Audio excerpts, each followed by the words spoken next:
You're listening to We Need to Talk About Bryce, Courageous Conversations with Bobby Henry and Guests, a podcast where we engage in courageous conversations using Dr. Peter Henderson Bryce's 1922 pamphlet, The Story of a National Crime, as provocation. I'm Bobby Henry, and I am the host of this podcast. I am a community member of the Six Nations of the Grand River Territory community. I am an assistant professor at Brock University and a PhD student in the Indigenous Studies PhD program at Trent University. For those unfamiliar with Dr. Peter H. Bryce, he was Chief Medical Officer of the Department of Indian Affairs from 1904 to 1921. During this time, he examined health conditions in residential schools and wrote yearly reports calling for changes to the way Indigenous children were treated. His reports were ignored. After retirement in 1921, Dr. Bryce felt compelled to speak more broadly and publicly on the issue, and in 1922 he self-published The Story of a National Crime, in which he directly petitioned King George V in Canadian Parliament to act on the matter of the health of Indigenous children and the conditions in residential schools. In 2022, as we record these episodes, it has been 100 years since the publication of this report. In this time, a lot has happened, a lot has changed, and a lot has stayed the same. This podcast is part of Defining Moments Canada's Bryce at 100 project, which aims to create educational resources to help educators bring this ongoing defining moment of engaging in truth and reconciliation, truth before reconciliation, into their classrooms. In each episode, we will listen to excerpts from the original report as recorded by Miles Morrisseau. Guests will react to what we have heard, and then I will lead an open conversation circle to discuss the context, implications, and contemporary realities connected to Bryce's report. In this third episode, my guests and I will be unpacking the history of Indigenous education found in Dr. Peter H. Bryce's research on children in Indian residential schools and its relevance in contemporary contexts. The quotes we will be listening to today are found on pages 4 and 5 from The Story of a National Crime pamphlet. I have two guests joining today's courageous conversation. My first guest is Don Couchie, and he is a member of the Nipissing First Nation. He has been an Anishinaabemowin language teacher for the last 20 years and continues to teach for the York Region District School Board. He has been active in the art, music, and language communities for most of his life. He continues to be active in Anishinaabemowin art, language, and music projects with friends, family, and community. My second guest is Dr. Gail Lafleur. Dr. Gail is a member of Nipissing First Nation, and she is of the Mink Clan. Her understanding of the importance of sharing our gifts originates from Mother Earth, our original teacher and elder. She would like to honor her traditional teachings from the elders through sharing this gift of hope to future generations. We will begin our third episode by listening to Miles Morrisseau's reading of The Story of a National Crime pamphlet. You can access The Story of a National Crime on Defining Moments Canada's website via the link in the show's notes. Again, we will be listening to quotes found on pages 4 and 5. Briefly, the recommendations urged 1. Greater school facilities, since only 30% of the children of school age were in attendance. 2. That boarding schools with farms attached be established near the home reserves of the pupils. 3. That the government undertake the complete maintenance and control of the schools, since it had promised by treaty to ensure such. And further, it was recommended that as the Indians grow in wealth and intelligence, they should pay at least part of the costs from their own funds. 4.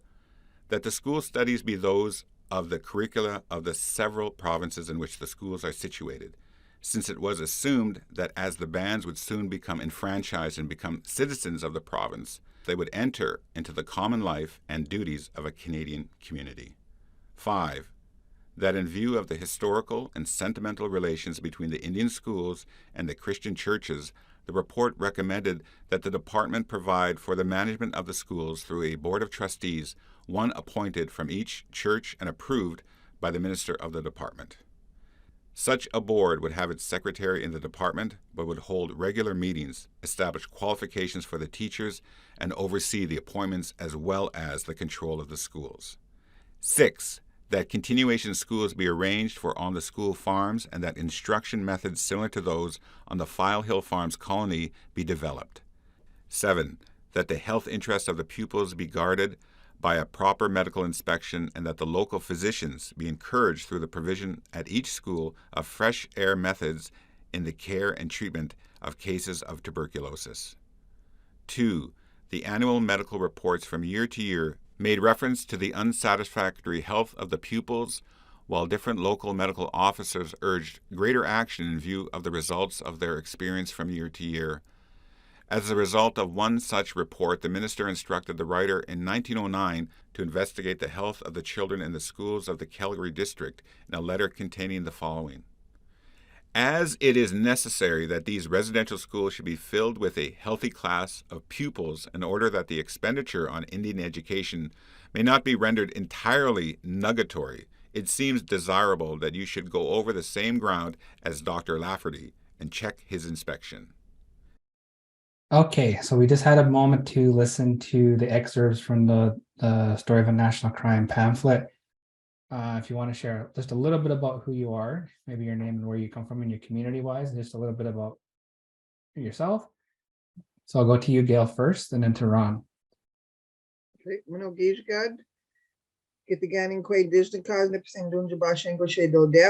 name is Dr. Gail Lafleur, and I am a teacher and a lot of different sharing in a position to share all my gifts, and I'm happy to be here. Bonjour, Makade Nimkin, Indigenous, Nipissing First Gibwanasin and Dodem, Madawachagain in Endowment, Anishinaabemowin, Kinema again in Endow. My name is Don Couchie.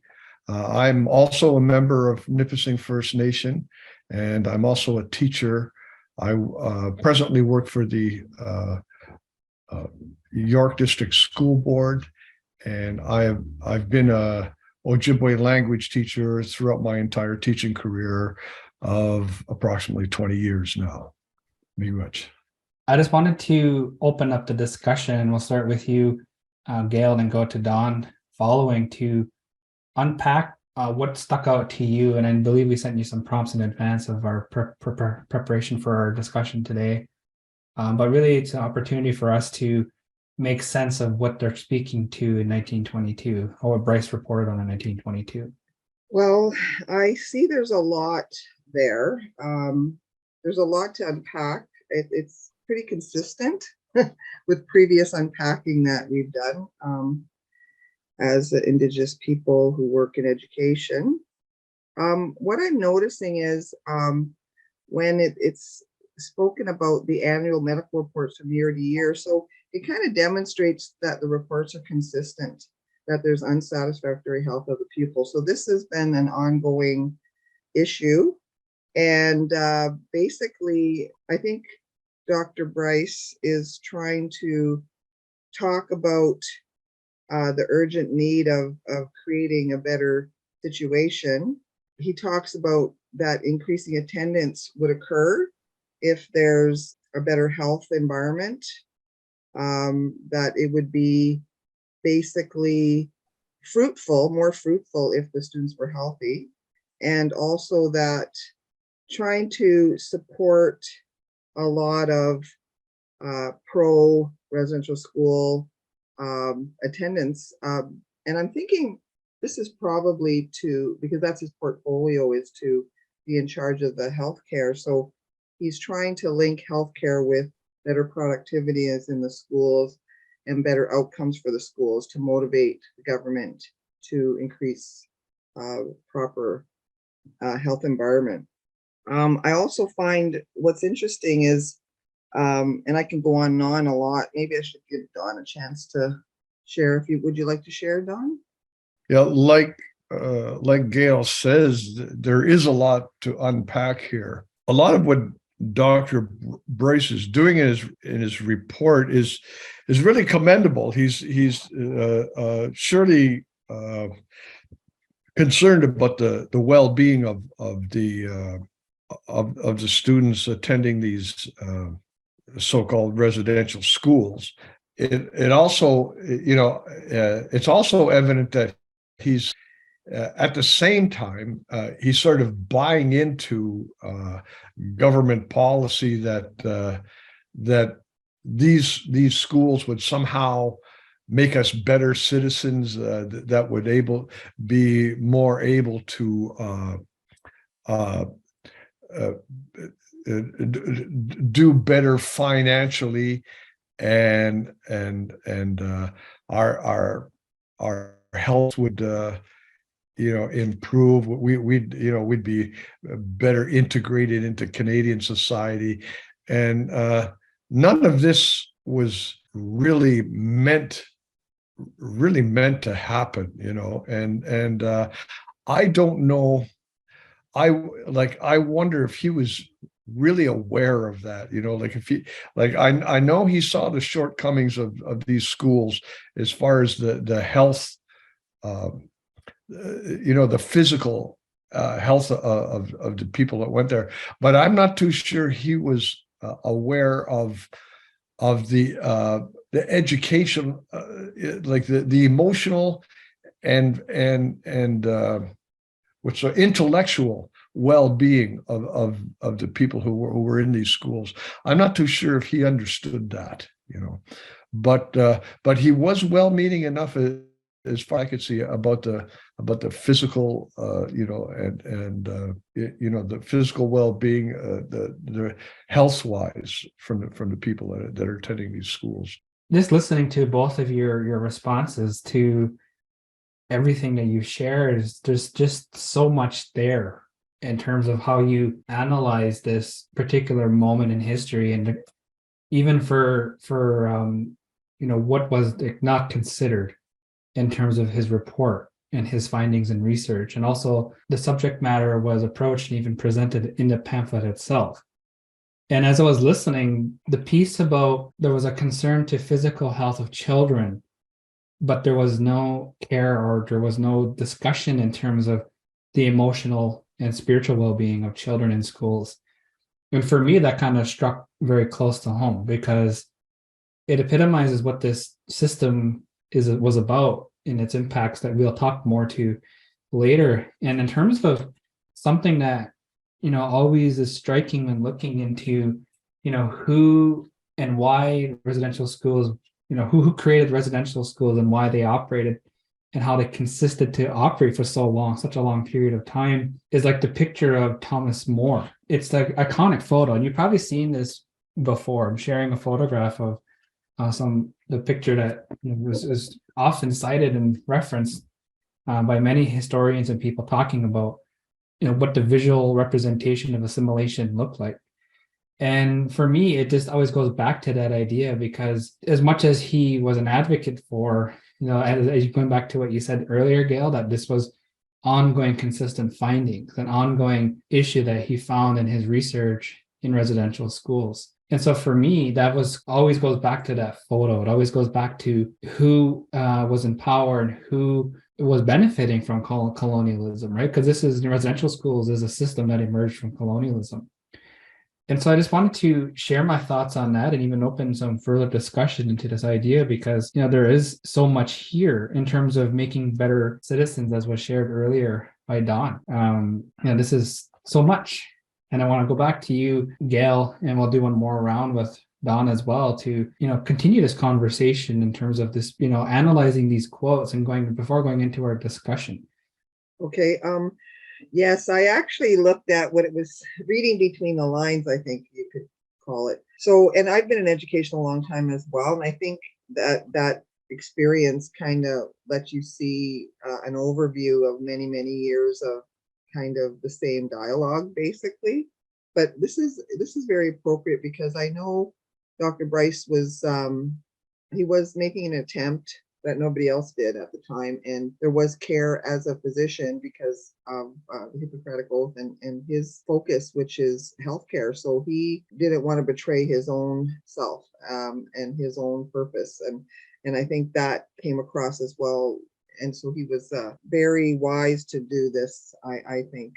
And 100 years later, it shows how great it was that he did publish this and created attention to it. So as in the quote, it talks about the long range plan about boarding schools with farms and being close to the reserve. So it looks like the government was hoping for farmers. So there was a sense of the nomadic aspect. So they're controlling the lifestyle of the people or the Indigenous community of the people. And I want to say Anishinaabemowin, but you know what I mean. It's I just want to use the language when I can. So also about under the treaty to support education, but the concept of saying that it was further recommended that Indians growing wealth and intelligence should pay at least part of their costs. So they had an agenda as well as to basically incorporate a sense of assimilation, like legislative wise, like, because that's really saying we want you to be part of the Canadian society and we want you to participate in paying your own way, so to speak, because they didn't see, I guess we could translate that into the sense of, if you don't pay taxes, if you don't, contribute financially in the way that we say to contribute, then it's not respected or supported. So a lot of what I saw in regards to the conceptualizations of enfranchisement and citizens of the province and duties of a Canadian community and, farms and community be connected. They see it as an investment into Canadianship. And so today, urban Indigenous people pay taxes. There's urban Indian education, urban Indigenous education in the schools, and it's all under the ministry. It's all guarded under the ministry. So it's supported through the government as well. So really, I don't know how much has changed except for the in residence part, because it's a really big part of Canadian society to educate all of its members to understand, what history the country went through and where we're going. So the whole sense of contributing, at least part of your own education would be to contribute, as a taxpayer. So as a part of Canadian society. So that's kind of a little bit as an educator today is it's a mainstream system that we're participating in. How do we navigate that? So that's a question I take on a daily basis for myself. It's good to understand the context of what you're working within, because we do work for the ministry, like we do work to support ministry goals. The other thing is to understand the context as well of past, present, future, where it's going. So I think that's a good thing to understand. The church reps in the quote, it's saying that basically the board of trustees was church representatives. So basically they approved what was happening at the school. So it's kind of like the fox in the hen house kind of thing. It was like who oversaw what was happening. It was the people who were actually running the schools oversaw the schools. So there was a board and they reported to the department. So they basically had a way to communicate to support things in a positive light, which it wasn't. So, but then I would estimate that that's why, the board of the trustees was church representatives. I find it interesting about the continuation schools on farms. So again, that's the agricultural piece, to have Indigenous people become farmers and ultimately taxpayers. And that the treatment, the tuberculosis treatment, like the number 7 was the last one. Like we went into all the assimilative components and then we got to the health interests. So that's why Don, I think, was kind of summarizing, like, he probably supported the sense of integration into Canadian society. But then, seeing the health problems and all the challenges and actually, death, it was very concerning to him as a health professional. And so the recommendation for health interests of the pupils was the support of local doctors. So he wanted to, I think, as a professional, he couldn't let that go. So he was trying to urge other medical professionals to support his approach, which is life for the Indigenous population. I could only reiterate what Dr. Lafleur has just said here. Conditions at these so-called residential schools were deplorable. let's face it. And I'm sure that Dr. Bryce, in his research, became aware of that. He must have, and that's what motivated him to make strong recommendations as just to the physical well-being of those people who were there. Now, I don't want to disclose for Dr. Lafleur, but for myself, my family, like on my father's side, almost entirely went to residential schools. Like my father in particular, most of his brothers, that would be my uncles, one of my aunts, and three of my cousins that I know of for sure attended these residential schools.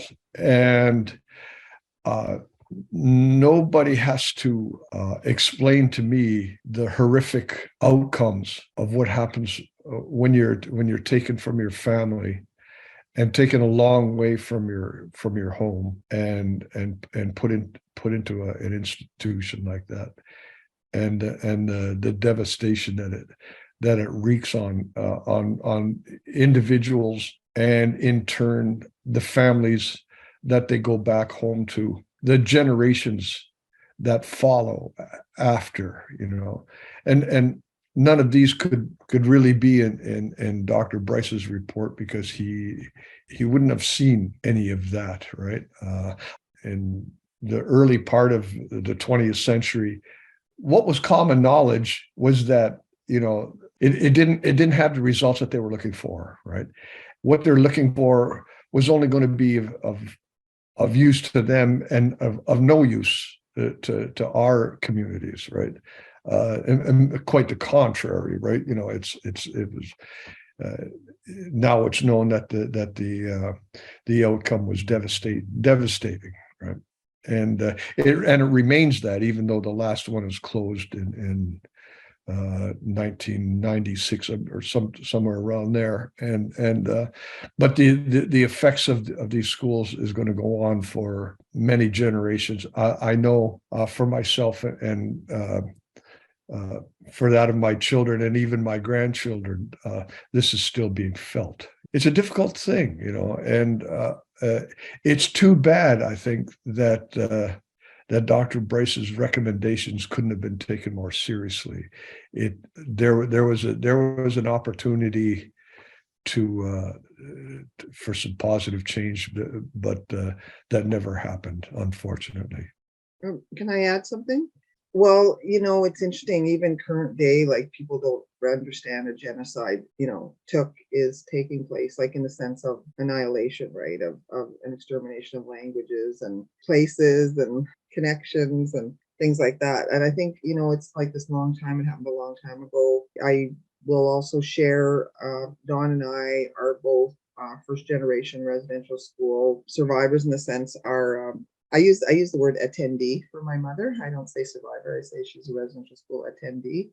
And I think, our generation, having our parents go, and then we're the first generation after, we have a different experience with it, like through professionally, personally, community-wise as well. It's because, the time, if you look at the timeline, what we went through is different than what younger people are going through as well. So I think our experience is it is experiential. Like we're talking about experience, we're talking about years of life, having, gone through it, our parents telling us their stories. And it's more like underground. It's more like references about it. It's not, their direct experience. I did ask my mother. I'd sit on the stairs and listen to her speak Anishinaabemowin. She was the age of a grandmother. I would spend a lot of time listening and watching, because that's how we learn. And so I had some questions. She did answer them. That was the time she spoke about it. And there'd be little instances where she would share, her perspective on certain things that were happening in society. So we had direct line to those experiences as children and now as adults. And now, so we see, things have gotten a lot better for the younger people, but there's still that, like Don was saying, the intergenerational trauma, which is basically, we live it and we don't, read about it. We don't, like, it's personal. It's experiential, versus, just talking about it from a disconnected perspective. As Indigenous people, you will have these experiences in your family, regardless of your age. But I'm just saying, it seems like it is getting a bit better for younger people because they have a voice. Now we're giving voice. We're doing the podcast. That shows empowerment. Thank you, Shkagamik-kwe, for inviting us. So that's why I wanted to participate, because these are important things to share with the Canadian public, but also to our own people, to say, the movements towards progressing, to hear our voice, that took efforts from, our parents and our ancestors and our elders. And I really want to uphold the respect for the elders, because without that, then that's where all of our learning and our respect about who we are comes from. So we have to maintain that through our language, and so Don is a language teacher. I've learned my language. I've tried to rebuild my bundle as much as I can, personally, because again, like, you're going through mainstream education, but you need to educate yourself on your ancestors and your people and the teachings of it. So being a knowledge keeper or language keeper is really valued. I value it, extremely high value for that. It's a labor of love. It's dedication, and anyone who supports that, I would say, Shkagamik-kwe, thank you so much.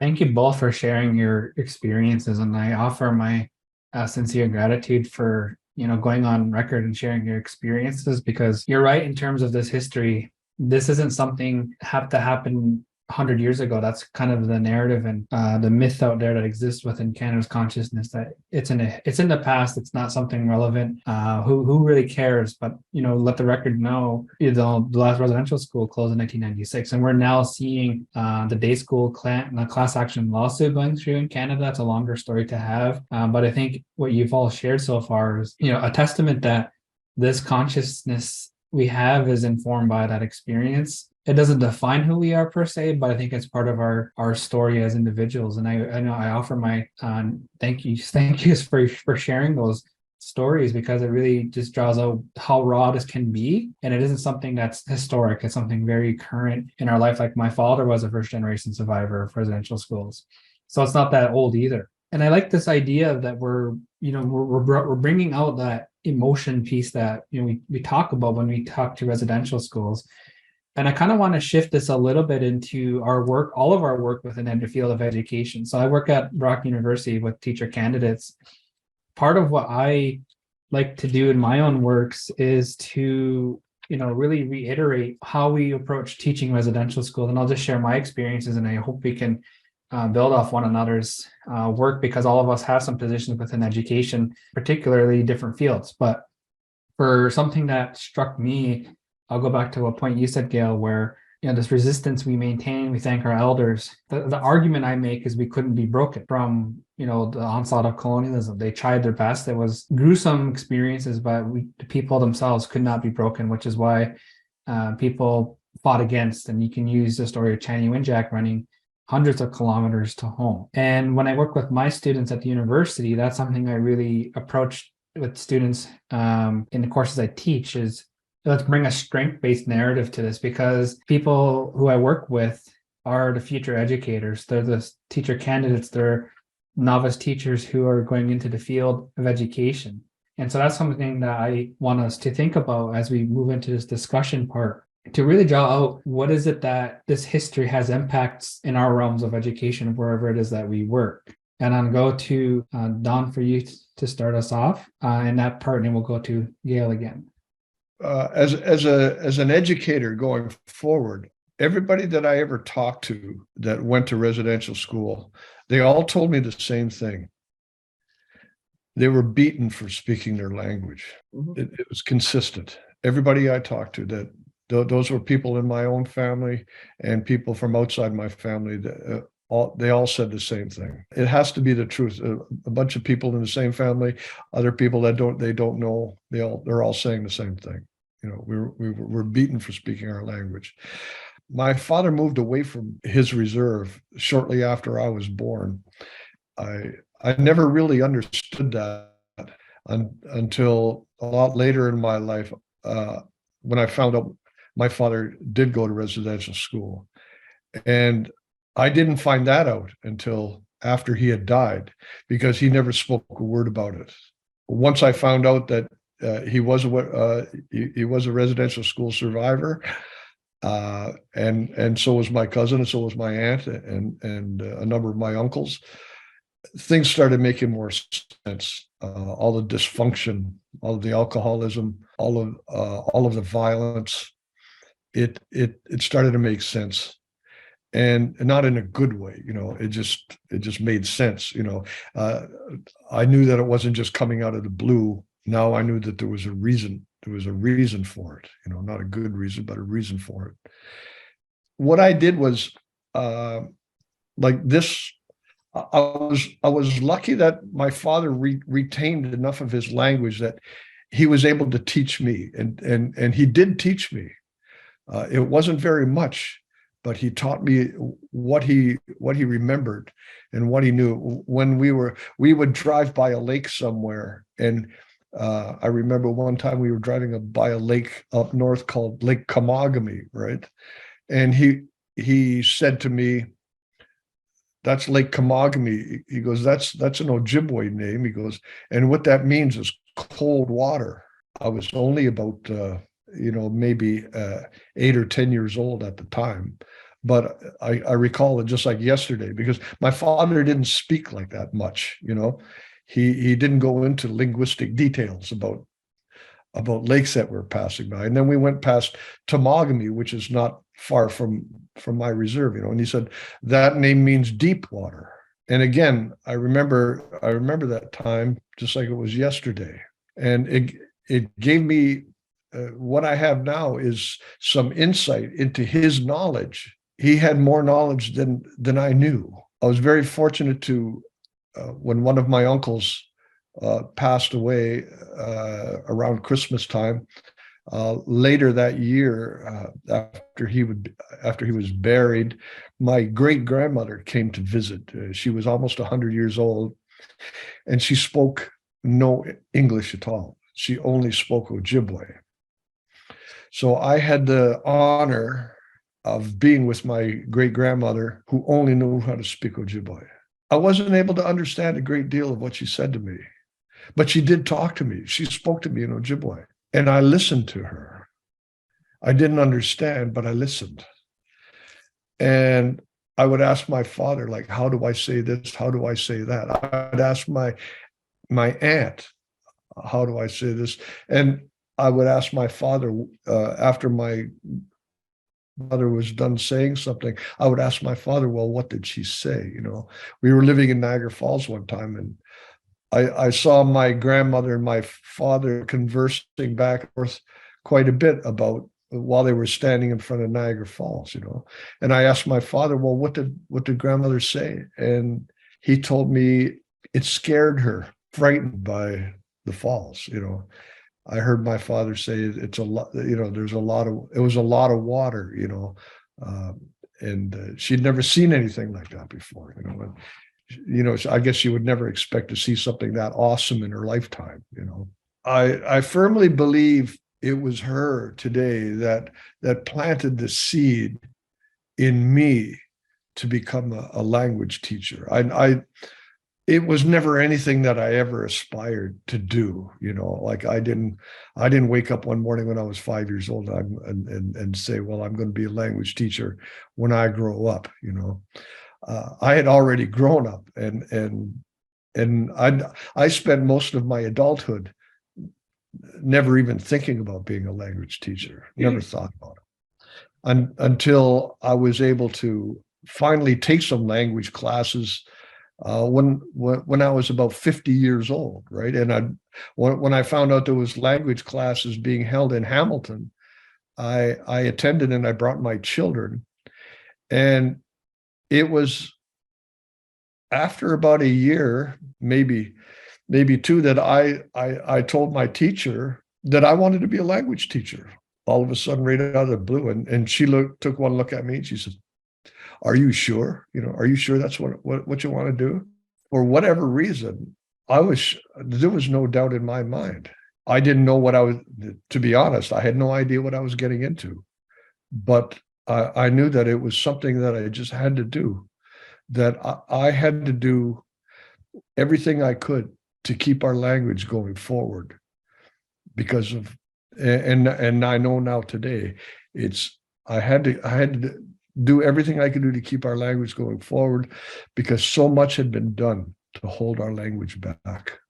So much, these schools devastated, our families and almost destroyed our language very, very closely. It almost came to it almost spelled the end of our language. And it's still, we're not out of the woods yet, right? It could still, it could still be wiped out in the space of a generation, but there's people still working hard to help us survive, not just on our end, but now there's more people on our collaborators, our non-native collaborators are helping us keeping our language alive, and that gives me hope. That gives me hope, and I have like I've taught everybody from preschool to university, right? And I have young people now in grade 3 who are showing me that they can be fluent with Ojibwe syllabic writing, and showing me and come back to my class year after year, dedicated to learn this language and to keep and to increase their fluency every year, in say from anywhere from grade 3 to 5. They're showing me that they're dedicated to this, that it's not a gimmick, it's not a it's not a lark, they're dedicated to this, and that gives me hope. Don is really talking about rebuilding your bundle, because what I want to stress a lot, because being older, both Don and I are older people. We went back to school, so we didn't have the opportunities that the young people have to go like right from high school to college, university. We are first generation residential school attendees, survivors, however you want to contextualize it. So in other words, our journey is very different than young people's journey. We've had the experience of oppression, economic disparity, poverty. So for us to go back to school, it's rebuilding the bundle, right? Like our motivation is very much about reclaiming, a big part that was done in the systematic shaming. So it's more empowering to rebuild your bundle, to learn your language, and the opportunities weren't as large as they are now, like to have access to language programs and access to university programs. So I just want to reiterate, when you see an older person that's quote unquote accomplished, graduated, it was through a lot of struggle that occurred. It wasn't an easy go at the time. Don went back to school as an older person as well. I went back to school. I had some college, but I went back to school and then I went through and got all my degrees to my doctorate. But I'm the first person to graduate high school in my family. So it's like the context of that climb is a little bit different than, but I'm saying there is a challenge. Because our motivations were traditional based. So again, the rebuilding the bundle, now there's the motivations, there's a political base as well. Like the political identity is a big part of who we all are. I want to encourage all Indigenous people to rebuild their bundle. It's a very big part of, it's very beautiful part of that rebuilding. And again, we need to keep the elders and ancestral knowledge alive. And Don and I aren't going to be on the planet forever. We're hoping young people will take and honor the elders as well. So I have a really strong desire for eldership and ancestral knowledge and traditional knowledge. And to share as much as I can. So that's, I know Bobby was talking about residential schools, but we're talking about our experience as residential school survivors, I think, sort of. And I guess what we could do is to tell teachers is that it's really important to offer opportunities to students about understanding that that is a path some Indigenous people will take. And it is it's a hard path to take, but it's a beautiful path and it's worth the struggle. And even getting your degrees and all that, but it's the balance of the two worlds again. We always are struggling for sovereignty, right? We're struggling for our own ways of being. And so for me, I just want to contextualize though, as an older person, you're going to get a different experience than a younger person. And that's important to understand. And the gifts of those, like the person you're speaking with, they'll come and share what their gifts are. So I think it's complex. I want to say that the residential school experience is complex. And the more the generations are removed from that experience, like from a firsthand experience, secondhand, third, or whatever, I'm hoping that the respect for like for me, it's all about ancestral identity, because our forefathers or our people, the elders wanted. That's why we're here. That's why they fought so hard. That's why we're fighting so hard. Is because we want to maintain who we are. I'm just laughing. Forefathers is English as it is. English is the here. So it's interesting when we talk about colonialism, and it's like we're speaking all English. So it's kind of like, how removed can we really be? So when I speak in the context, I want people to understand that we're in a deep process of that. And we're trying to strive towards becoming and embracing and reclaiming ourselves back again. So that struggle is real, and I hope supported by everyone. I can see the younger people understanding, because they don't have to unlearn anything; they're just learning. And so I'm hopeful as well on that one. Thank you both for sharing that. Don, your story hits close to home, because language to me is of high value. Because the language I speak, the Cayuga language, it's a Iroquois language. There are approximately 200 people in the world, with the majority being second language learners, who can speak this language. So that hits close to home for me, and it's partly why my research at the Brock University is to do with Indigenous languages and how can we revitalize and sustain the acquisition of our own language, because it was something that was ruthlessly targeted. And Gail, your story of like education, and to me it's symbolic, or drawing out that perceptions of education have changed or are changing for our youth.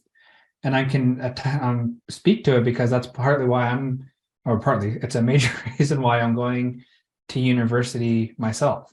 But I have one question for you, and I want us we'll ask you this question because I want to go into our final question for this discussion, because I think there is a point that we need to talk to of futurity too as well, because we're not always thinking in the past, but always need to think forward. If you could define rebuilding your bundle for our listeners, what would you put in a succinct way description for that? As far as my own personal bundle, I've come a long way personally myself. I've had the good fortune of meeting, becoming acquainted with a number of brilliant teachers over the years, a number of brilliant elders over the years who've guided, aided and guided me to the things that I need to build up my bundle as an Anishinaabe person, human being. As great as all of that is, as wonderful as all that has been, really what I really aspire to has nothing to do with me, but has more to do with my community. I'd like to see their needs get met. To do that, it's going to take a lot of work. And it's not work that we can do ourselves, right? This is work that has to be done by the governments of the day and our non-native collaborators. We have to have our own schools, right from preschool to PhD. We need to educate ourselves in our own language from preschool to PhD. at the end of all of that, we need the worth of all of that to be seen. That's the only thing that's going to give us the self-respect that we deserve and that we so desperately need, because our self-respect is assaulted almost on a daily basis, trying to live in the world as it is. And that needs to change. Education, it needs to be there, and it's just as sorely lacking today as it was in Dr. Bryce's time. I know that for a fact. It's lacking. All right. As much, and no disrespect to all the people who are working hard, trying to bring forward a climate of truth and reconciliation. That's a lofty aspiration. And just like Bobby said in the beginning, truth before reconciliation, right? Let's just get to the truth here. We're just taking baby steps towards that. There's no giant steps being made here. These are hesitant baby steps at the best, is what I've seen, what's been proven to me time and time again. That's what I would aspire to. To me, that's the bundle that I'd like to see, the bundle that our community can have together, so that we're not stamping out fires of alcoholism and dysfunction and poverty and neglect, all of these things that we're still living with today in a big way. We need to get this behind us and get our self-respect back and be able to communicate to each other in the beautiful, loving way that I know we can. I appreciate that. I appreciate that, because sometimes I feel like I'm on the spot. Like, what's the answer? Okay. So I was thinking, rebuilding your bundle, to me, I would say what it means is gathering all those things that help you recognize the beauty of who you are. So the Anishinaabeg culture, as a Anishinaabeg person, Okwe person, I would say what it does is, all the shaming that went on. And I know, there's lots that has to happen, but that's the base, the core base, the healing that has to happen. Like, that's why rebuilding your bundle is important. We're talking about Dr. Bryce and his focusing on health, even though he did it, but back then they didn't look at emotional health and they didn't look at spiritual health. Like, they just, to some extent, the medical profession still categorize his health as a physical health. So it's, he comes by it honestly, it hasn't really changed much. It's actually interesting. I was talking Dr. Gabor Mate, I think he was saying, is that they don't train their residents to talk about mental aspects of or physical health and effects of the mental challenges that permeate them itself on the physical body, stress and mental health stresses. And so the residential schools was a mental health stress along with the physical and spiritual stresses. Actually, physical, mental, spiritual abuse occurred, intellectual abuse as well. So I would say rebuilding your bundle is a way to connect with your spiritual identity, which feeds your spirit. There is a political identity that we all have, because we are, all of us, all Canadians have political identity, whether they want to recognize that or not. But we're talking about Indigenous at this point. There it is that I think we have to recognize that we all have a political identity, but because for whatever reason ours is highlighted as to deal with colonialism, that political identity, it feeds your mind, but the heart-mind connection, again, there's the rebuilding the bundle where you're understanding what has happened historically, you're understanding things that happen politically, but again, that's in the mind. So the rebuilding the bundle is kind of a way to kind of transform into the healing process of learning the beauty of who you are as a spiritual person, as our ancestors are. And truth is a casualty in modern times everywhere. That lends to the truth and reconciliation. It's if you look in the larger, broader view, truth itself in modern society is a casualty. So it's and then to how does that affect the truth and reconciliation that we're trying to promote as a society? So that kind of supports what Don was saying as well. Miigwech. Thank you both for sharing that. And again, I liked how you both brought in both of your experiences and how they have such a unique ebb and flow between one another. And to me, it speaks a lot to my own work in education, because the very things we're talking to, this idea of what was malnourished in education, that spirit, that emotional sense of being, is what's so pertinent to this subject matter of education. Because, and I think for anyone listening too, it reminded me of Baptiste's work. I'm not sure if you're familiar with Dr. Mary Baptiste, her seminal piece on decolonizing education, and she titles it "Nourishing the Learning Spirit." And for me, that really hits close to home, because all of us have that spirit. And I think anyone who's looking to, bring in spirituality in education, this is like what important for younger people today, especially Indigenous students who come in with that spirit that they need to be nourished in their own way.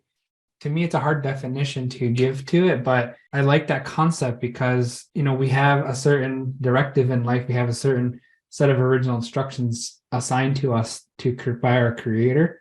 And it is to individuals like teachers to make sure that the pathway forward ensures that child, adolescent, even toddler, adult, because all of us work with different levels of educators, are nourished in their own way. And I want to go into one final question for this discussion, because a large number of our listeners for this podcast are educators. If you could, give some suggestions for teachers in teaching about indigeneity and teaching about the history of colonialism, residential schools, rebuilding the bundle. We covered many things in our discussion today, but if there's one thing that you can think of for teachers to know about, what would it be? My biggest reflection, I think, when I work with other people is I think they need to include themselves and their own story in this, because what happens, it's kind of like the other, you've got the magnifying glass and you're looking at the other and going, tell me what I should think about this. And I want to say, put down the magnifying glass, pick up the mirror. You're part of this story as well. This is what we're trying to include, is that Canadian history. Residential schools is situated in a Canadian context. It's Canadian history. It's part of all Canadians to understand how this occurred and what's happening. It is part of their story. So to see things as the other, it really sets the stage again for further, I think, I don't want to use the word victimization, but it kind of can make you feel that way. It's kind of like the sense of you're being put on the spot to say, you tell me what the answer is. And I this is something, when we talk about reconciliation, we're going to have to do it together. So we're going to have conversations around what this means as a Canadian, because we're sovereign nations. We can talk about our ways and the way we think. Like we can educate, but without them understanding they're part of it, it's outside them. So there's a sense of disconnect. And I think the connection has to occur for it to be meaningful and for it to go forward. And I, can I segue Don into I think he had said something about when people say, what do you want? What do you people want for reconciliation? And I don't know, Don, if I'm going to lend that to you to kind of carry to the next part of the discussion, or you can just take it any way you want. But I remember you had said something about where people want to ask us, what is that reconciliation? Again, the magnifying glass. What is it that you want? What is it about you? And it's like there's again that disconnect. So I'm not sure if you want to share further or just move into another direction. I'll leave it with you now, Miigwech. That is the question that I've been asked. What do you want? Like, what do you people want, right? I would turn that around and say, well, what do you want? To be honest, that leads to sort of an impasse to say that nobody's going to get what they want. That really has to get turned around somewhere. Whether it does or not remains to be seen, but it has to begin. It has to begin somewhere, And really, since Oka, we've been on this long, slow path to understand both sides of what we want here. And it's a difficult question, and it requires some rehab. It's just a word that popped into my mind. It requires some rehab here, right? Somebody's got to. Well, actually, both sides have to go into rehab. The perpetrator has to go into rehab to sort out what it is they've done, and the victim has to go into rehab to sort out what's been done to them.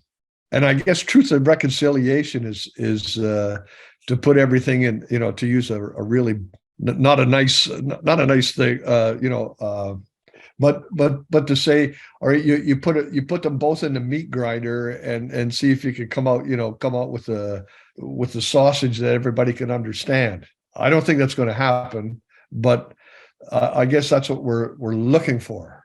As far as me, like, what do I do as a teacher? Again, I'd have to reiterate what Dr. Lafleur says there. And I found that what really works is what's really challenging is I have to challenge myself more than anyone else, more than any of my charges. I have to challenge myself a whole lot more than I would challenge any of them. Like, I've been interested in music my whole life, and to be a really good musician is just a life of servitude. You're just serving the music, and you do the best you can. And some people do it better than others, but some people are absolutely brilliant. Most people, are okay at it. Some people are no good at it all. In teaching, in language teaching, I have to make myself a servant of my students, not their boss. See, everything in the school system, mainstream school system, is encouraging you to be the boss and to be the one that's in charge, the one that's in control. And one thing I know for sure is that there's nobody in charge and there's nobody in control. We just have to take it for what it is and react to it the best we can. And so that's, I know in my case, and I can think of a whole lot of other people, that's where we have to challenge ourselves, right? So we really have to be willing to challenge ourselves and to do right by the people that we talk to. It's not always easy. Sometimes it can be very difficult, depending on circumstances you may be thrown into. Really, and I see Dr. Lafleur laughing because it really does depend on circumstance, and circumstances can change. They can change for the better, they can change for the worst. Well, it's political will, right? Like, the political will affects what we do as well. And I wanted to say, just to be supportive too, because I guess our role is to help and support and invite and encourage people to include themselves and their own story. So it is something that you develop a skill in, patience with yourself, and so there's a sense of balance in all of it. It's not always easy. I think teaching is a very difficult thing in general, and then when you've got this other aspect of it, another worldview, another experience that most people won't understand, you're in that leadership role. So I think you have to be kind on yourself as well. Like, you have to be gentle on yourself as well, because we put a lot of expectations, a lot of expectations are placed on us, and a lot of expectations we place on ourselves. So I think it's that balance that we're all learning together about navigating this, because it like Don and I have shared, we could have shared a lot more about one of the difficulties we've encountered, but that goes without saying, right? We're trying to be looking at having more progress and being hopeful about it, and I know that's what Bobby is encouraging. So I would like to support that. Miigwech. There's one other thing I'd like to say is that, like I said, I was very, very fortunate to have a number of amazing teachers. One of them was the late Alex McKay, who one of my Ojibwe teachers, who basically just changed the way I thought about almost everything. I was just amazed by him and what he taught me. And the other was the late Basil Johnson, who I only met a few times, but I depended on his work early in my teaching career, even now, even right up to this day.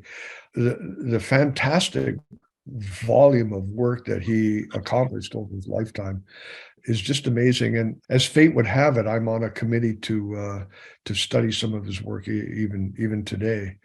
I was just asked lately by my cousin to participate in a study on his work. So, and when I was in teachers college, I had two non-native teachers, Dr.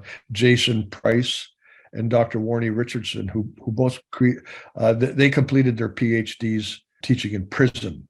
I think of all of these guys every day.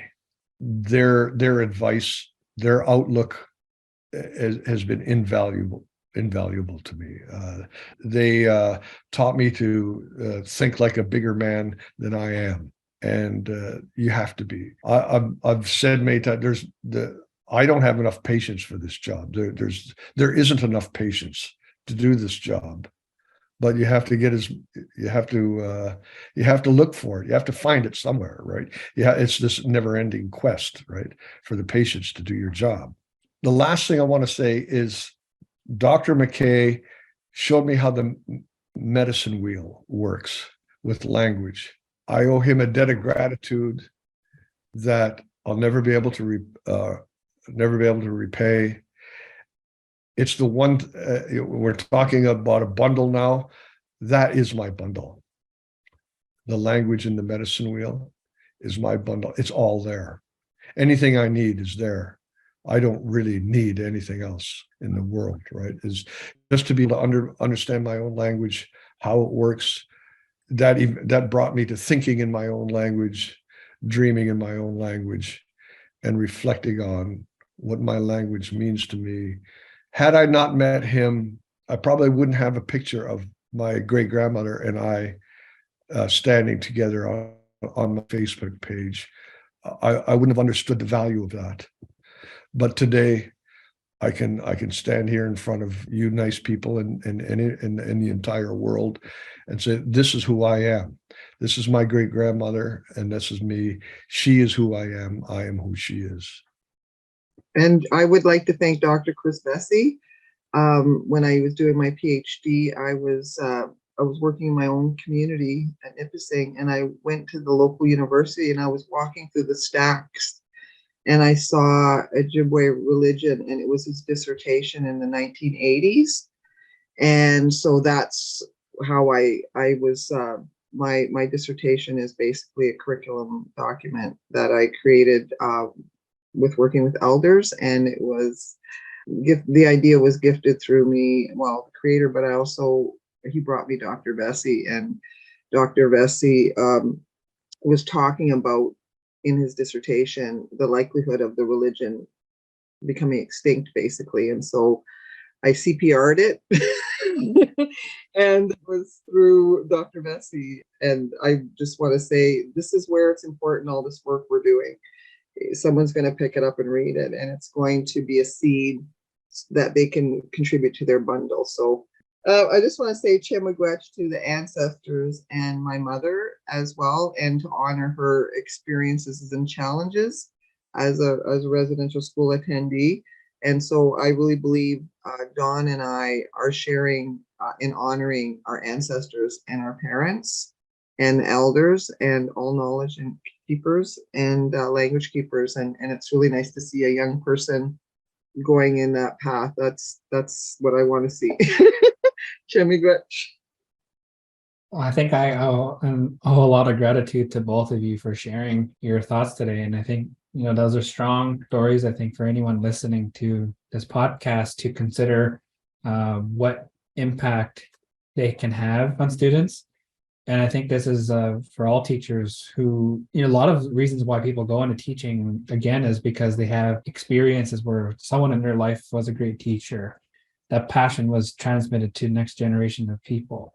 And I think that became increasingly apparent through your discussions about who was inspirations for you both in your works. And I think for me, really, that's what draws out my passion too. Like, there's many people who've been influential throughout my lifetime. I'm only, a young person, but I still have encountered some strong teachers in my lifetime who have had a strong influence in allowing me to be who it is I am today. And I want to say thank you both for sharing those today. There's so much there. I think you brought out some good questions for our listeners to think about, especially metaphors. I love metaphors. They are so easily accessible for people. And I like the one point of enough looking through the magnifying glass and pick up a mirror. This idea of reflective practice, reflective being, or anything to do with reflection is, I think, a strong case to make for all people. And I think that's a very strong point for wrapping up our conversation today in this topic on education and episode 3 of Defining Moments' podcast on Peter Bryce's National Crime Pamphlet.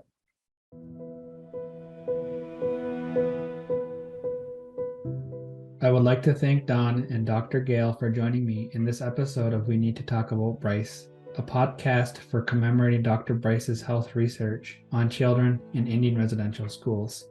Our conversation today was moving. It shedded new perspectives on this pamphlet that I have never considered before.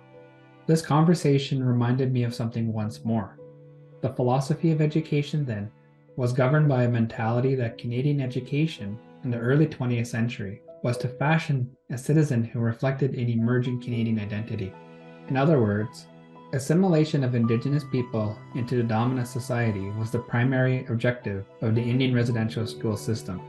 It was not meant to nourish indigeneity.